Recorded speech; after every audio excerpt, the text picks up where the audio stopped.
오늘 저는 이 말씀을 가지고 신앙의 업그레이드라는 제목으로 여러분들과 잠시 말씀을 나누고자 합니다. 가끔 차를 타고 여행을 하다 보면 제 아내가 고구마를 이렇게 삶아서 차 안에서 먹으려고 준비를 합니다. 그런데 그 고구마를 이렇게 까서 제 입에다, 운전하고 있는 제 입에다 이렇게 넣어주거든요. 근데 그 고구마를 먹으면 저는 목이 금방 메어 옵니다. 고구마나 감자나 계란 같은 것들을 먹을 때 조금만 먹으면 목이 금방 메이는 거예요. 그래서 물을 먹지 않으면 숨이 막 턱턱 막히는 그런 스타일입니다. 그런데 제 아내는 물 없이 고구마를 2개, 3개를 먹는 사람입니다.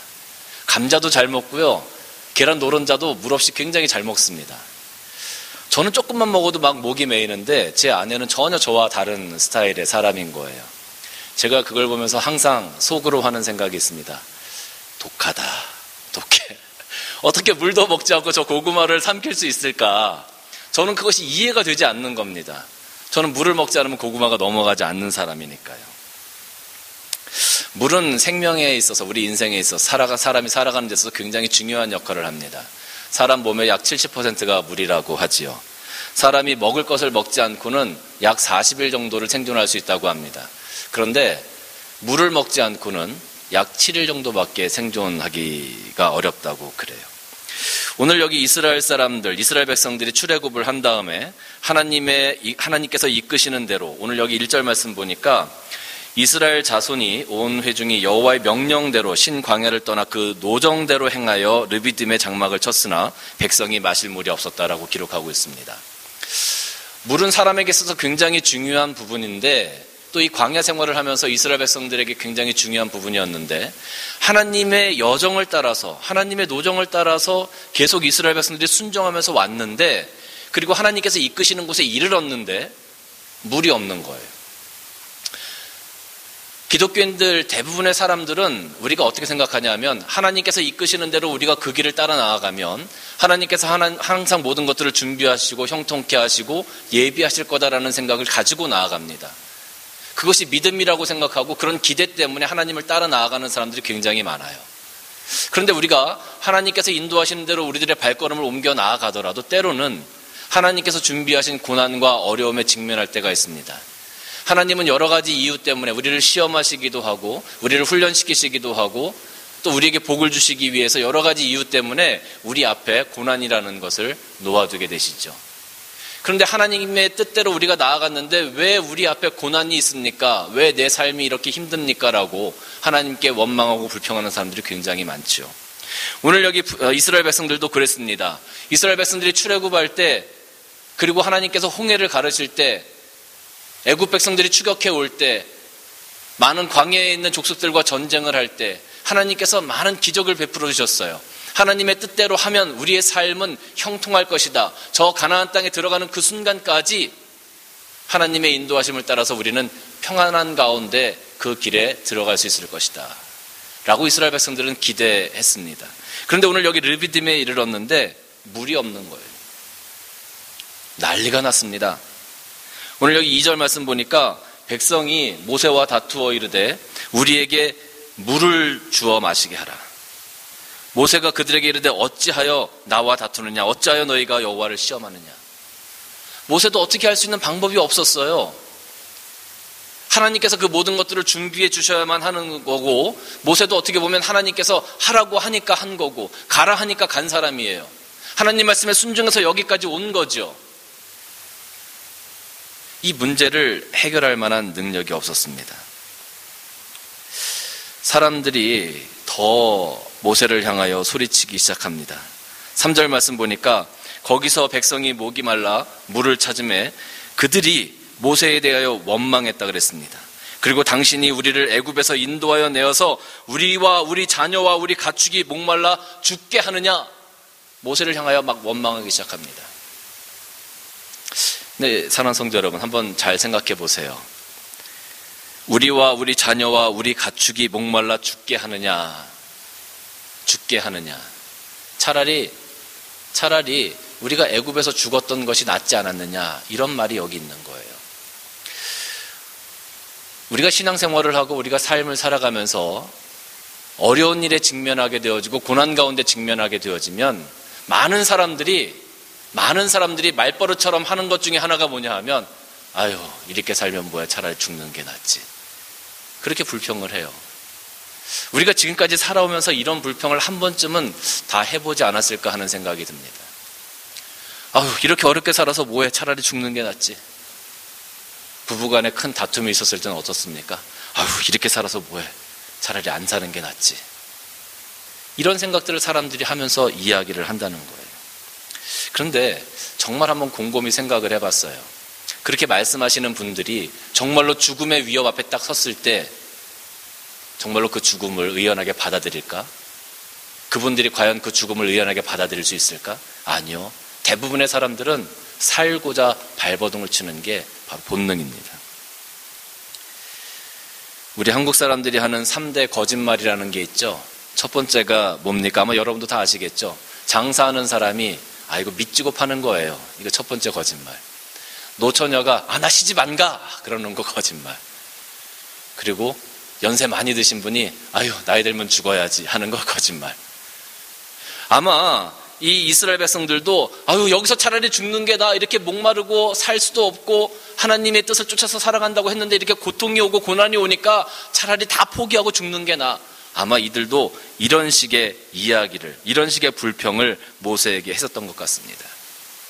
그런데 여러분, 정말로 성숙한 성도의 삶은 나에게 있는 것이 조금 부족해도 그것 때문에 원망하고 불평하고 하나님을 향하여 부르짖는 것이 아니라 오히려 그로 인하여 감사할 수 있는, 나에게 베풀어 주신 더 많은 것들을 바라보면서 감사할 수 있는 그런 믿음을 가지고 있는 사람들이 바로 성숙한 그리스도인들이다라는 거죠. 그런 성숙한 믿음을 가지고 우리가 하나님 앞에 나아갈 때 하나님께서 우리와 협력하여 이 땅에서 선을 이루어 가시고 하나님의 뜻을 만들어 가신다는 것을 우리는 반드시 기억해야 합니다. 여러분, 우리가 감사하는 거요, 이거 훈련되지 않으면 감사하기 굉장히 어렵습니다.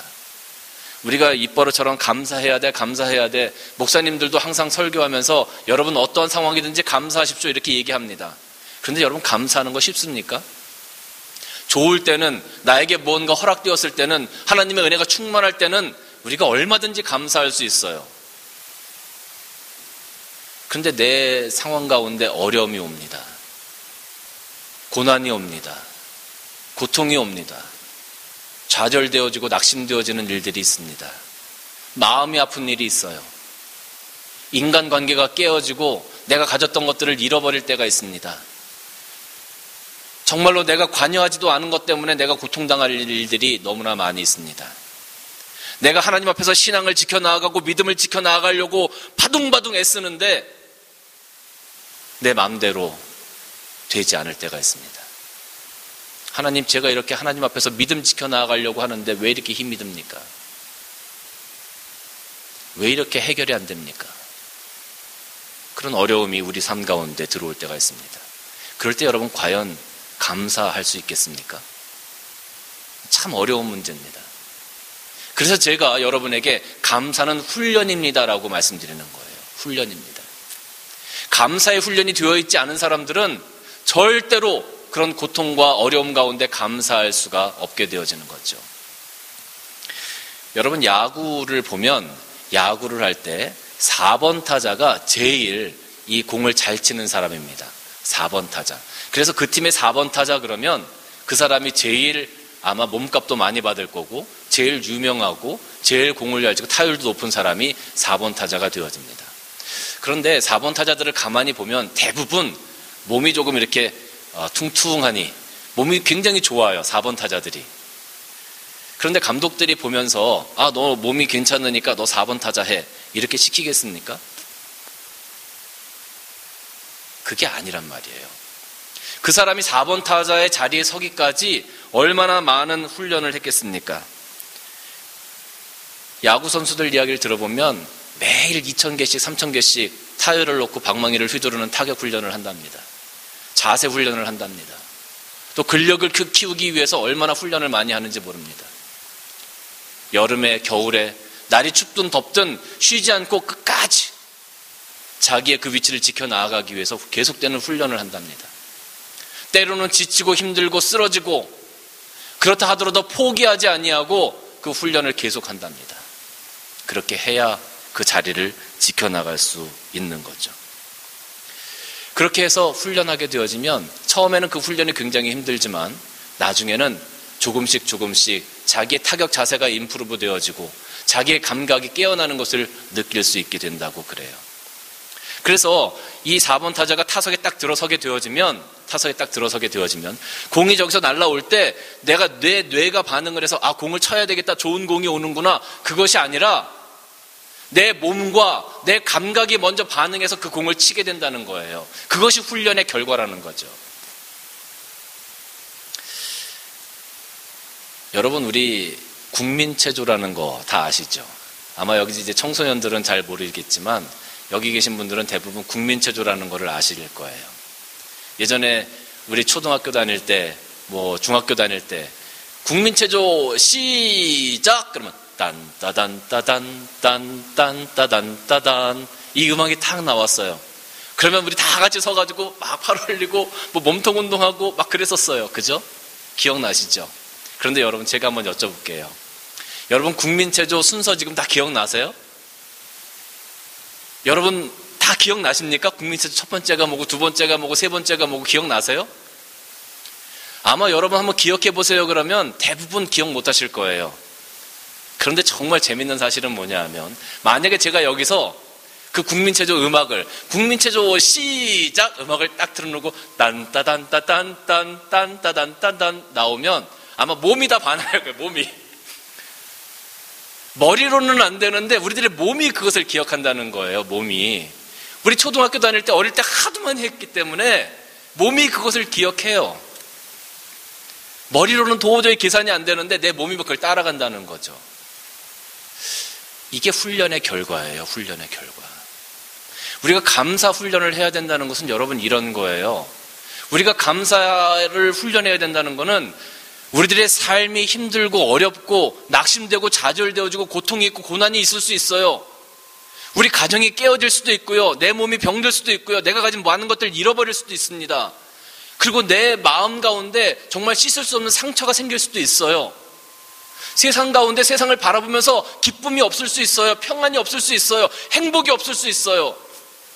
그런데 감사의 훈련이 된 사람들은 그런 상황 가운데서도 내 영혼이 하나님을 향하여 찬양하게 되어지고 내 영이 하나님을 향하여 감사하게 되어지고 내 영이 하나님을 향하여 기도하게 된다는 거예요. 내 영이 하나님을 향하여 감사하게 된다는 거예요. 감사할 거리가 아무것도 없습니다. 내 삶 가운데, 이 땅에서 살아가고 있는 내 삶 가운데 기쁨이 없어요. 감사할 거리가 없어요. 그런데 영적으로 감사의 훈련이 되어진 사람들은요, 그런 상황 가운데서도 내 삶 가운데 나도 모르게 찬양이 나와요. 나도 모르게 주님을 찾게 되어져요. 그리고 나도 모르게 주님 감사합니다 라는 그 고백이 나오게 된다는 거예요. 이게 영적으로 훈련된 사람들의 모습인 거예요. 영적으로 감사의 훈련이 된 사람들의 모습이 바로 그런 거라는 거죠.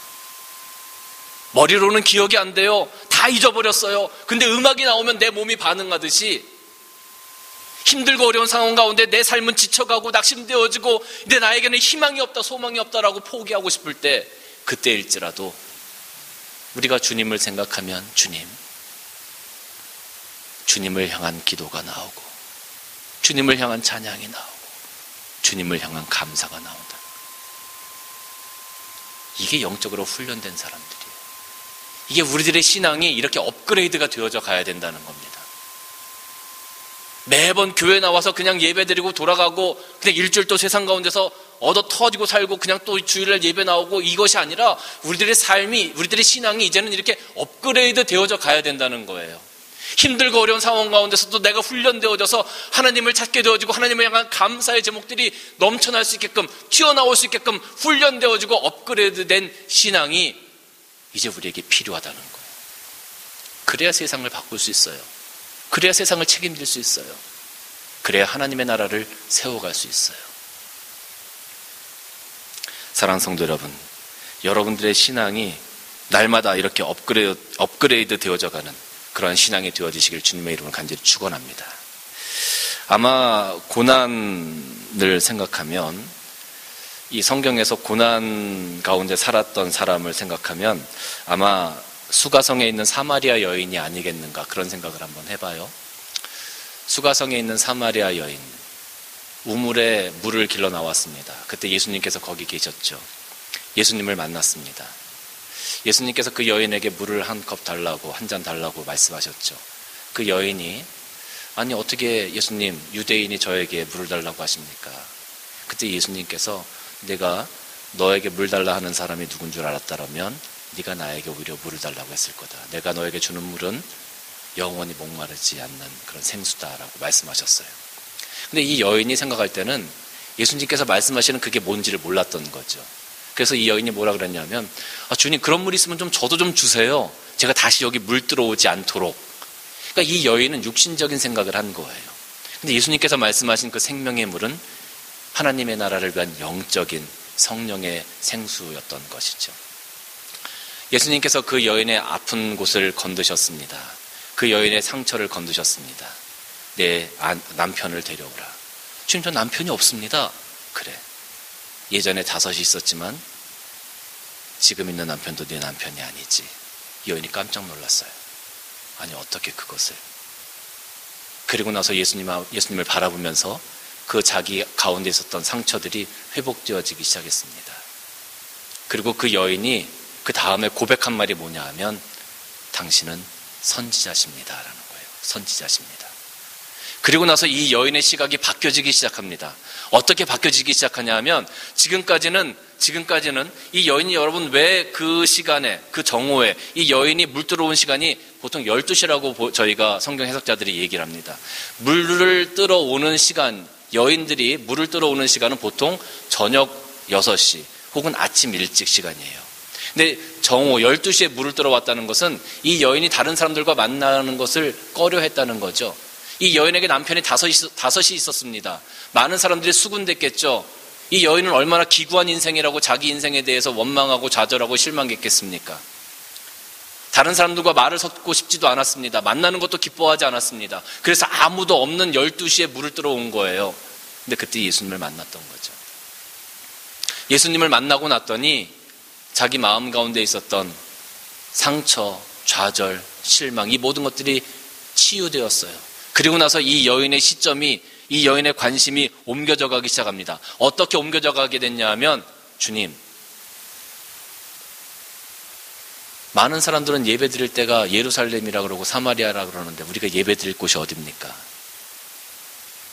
예배 드리는 곳으로 바뀌어져요? 주님이 말씀하세요. 여기도 아니고 저기도 아니고 너희가 예배하는 자는 신령과 진정으로 예배할 겁니다. 신령과 진정으로 내가 예배하는 것. 이 여인의 관심이 지금까지는 세상적인 것이었는데, 지금까지는 자기 삶에 대한 비관적인 것이었는데, 이제 그 관심이 예배 쪽으로 옮겨져 갔어요. 그리고 나서 이 여인이 그 예배에 대한 대답을 듣고 나서 그 다음에 어떻게 됐는지 아세요? 그 물동이를 놓아두고 마을로 뛰어들어갔어요. 그리고 사람들에게 와보라, 이 사람이 그리스도가 아니냐 전도하는 삶으로 변하게 되었어요.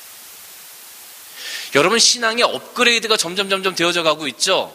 예수님을 만나고 나니까 이 여인이 그냥 변한 게 아니에요. 이 여인의 삶이, 이 여인의 관심이 오직 세상적인 것이었는데, 우리가 이 땅에서 살아가면서, 크리스천으로 살아가면서, 믿음이 있다고 하면서 살아가면서 세상적인 관심만 가지고 살아가는 사람들이 얼마나 많이 있습니까? 그런데 그랬던 사람들이 예수 그리스도를 만나고 그 자신에게 있는 모든 것들이 변화되어지고 그 입술로 감사의 고백이 나오기 시작하니까 이제 예배의 초점이 맞춰지기 시작해요. 어떻게 하면 내가 하나님을 기쁘게 할 수 있을까? 어떻게 하면 내가 바른 예배를 드릴 수 있을까? 신앙이 업그레이드 되는 거죠. 그리고 나서 예배 가운데 하나님의 은혜를 맛보고 나니까 어떻게 되어져요? 신앙이 한 단계 더 업그레이드 되어집니다. 이제는 세상으로 들어가게 되죠. 와 보라, 이 사람이 바로 그리스도가 아니냐? 와 보라, 하나님의 나라가 바로 여기 있지 않느냐? 와 보라, 전도하는 삶이 되어지게 되는 거죠. 여러분, 우리가 이 땅에서 살아가면서 그냥 교회를 잘 다니고 우리들의 믿음을 하나 잘 지켜 나아가는 것, 그래서 죽은 다음에 천국에 가는 것, 그것으로 만족하면 안 돼요. 우리들의 신앙이 날마다 이렇게 업그레이드가 되어져 가야 합니다. 그래서 하나님께서 우리에게 허락하신 그 사명들을 이 땅에서 감당해 나아가는 그런 삶을 살아가야 되어져요. 내가 내 형제 이웃을 용서하지 못했다면 용서하는 신앙으로 업그레이드가 되어져 가야 합니다. 내가 내 마음 가운데 상처 줬던 사람들을 사랑하지 못했다면 그들을 위해서 기도할 수 있는 신앙, 기도할 수 있는 믿음으로 업그레이드가 되어져야 합니다. 내가 작은 것 때문에 삐쭉빼쭉하고 작은 것 때문에 마음이 상하는 그런 사람이었다면 이제는 조금 더 큰 그릇, 큰 믿음으로 업그레이드가 되어져야 합니다.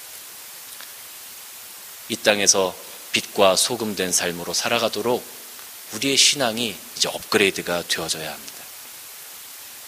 사랑하는 성도 여러분,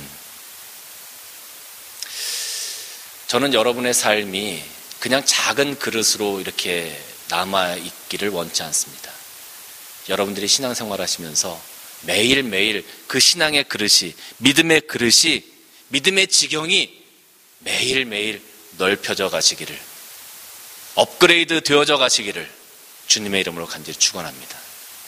그러한 삶을 통하여 하나님께 영광 돌리시고 그러한 삶을 통하여서 이 땅에서 하나님께서 주신 사명을 잘 감당하시는 여러분들 되시기를 간절히 소원합니다.